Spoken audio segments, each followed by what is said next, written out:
tell us a little bit about being able to bounce back from pregnancy, because at that time, I mean, now more the women are getting a lot of attention and respect for having children and coming back and competing and being successful.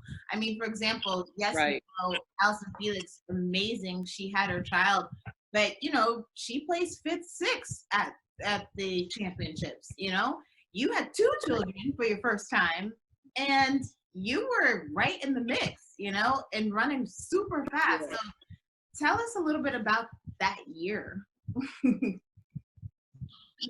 Yeah, it was tough. You know, many interviews you would hear me say that I went through depression while I was pregnant, because after hearing so many people say, like, you ruined your career, I don't believe you would allow this to happen, and this, that, and the other. You're constantly hearing that, and then you're actually thinking that at the same time that, you know, that you'll never be the same. And now I just have to kind of continue just with being a mom, because in your mind, or in my mind, I thought that it's no such thing as being an athlete and a mom at the same time. That's just what I thought. I've never seen it. I've never seen someone have kids and come back and be just as good. You know, typically what I was used to seeing was a mom was a mom. And of course, you have moms that are working, but in sports, you didn't see that example of them doing both. So I thought that it was over too. But luckily, I had a mom who, she went through the same thing. She had my older sister young at 18 or 19.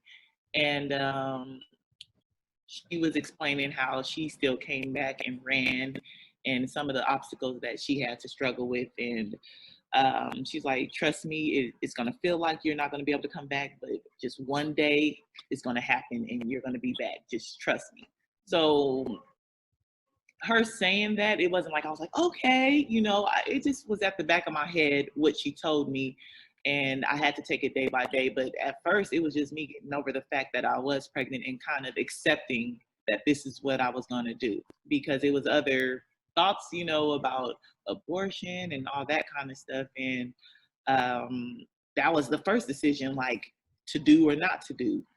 And when I just couldn't go through with it, then it was accepting, like, you made a decision and you have to, like, live with it. And it took me a while to even move forward with living with that. So I think about after 6 months of being pregnant, I started to kind of get into becoming a mom. I never took pictures. I don't have any pictures of me pregnant with my twins. Wow. Because I wouldn't allow people to take pictures of me. I didn't tell anybody that I was pregnant. A select few knew. And when I mean a select few, it was a select few. And then until I got caught out somewhere and somebody seen me pregnant, and then everybody knew at that time. Yeah. But so coming back, I think they tell you to take 6 weeks off after your pregnancy. And I decided I wanted to take 4 weeks off. Of course. What's the difference between 4 and 6? To me, it was a big difference. Mm-hmm. But I get out there and just couldn't even jog. And I'm talking about trot jogging. I couldn't do anything. My body was in pain. I felt sharp pains everywhere. Started tearing up, and my mom was like, well, let's just walk. You don't have to run, just walk. Like, you have plenty of time. Because it was a year out from the 08 Olympics.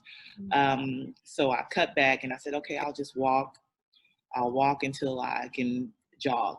And end up being the 6 weeks that the doctor told me to wait, that I started jogging at that time.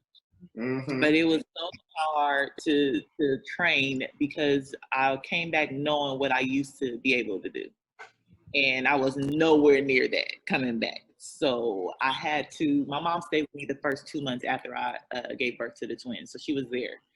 And she came out with me to every single workout. And when I would try to give up because I was unable to do, like, elementary things, she would never allow me to. So she was like a big influence at that time, and helped me get through that. And week by week, I would improve. And it was like small improvements, but I would improve. And that's what I needed to see. As long as I see an improvement, it would keep me going for the next week. But it took a good 9 months before I was back, where I'm like, oh, okay. And it never felt like my old body. It was like a new body, but I knew that I was able to like get after it again. And it took about 9 months. So it was a tough journey, a long journey. And I think one of the reasons why at trials I just didn't have it was because I was training for over a year nonstop, no breaks. And we don't do that in a normal, typical year. We have at least 6 weeks to, 2 months off. And I didn't have even that. I didn't allow myself that. And I think that was the mistake that year. And I just didn't have it. But it was still a really good season for me, considering coming back from the kids and stuff. Yeah.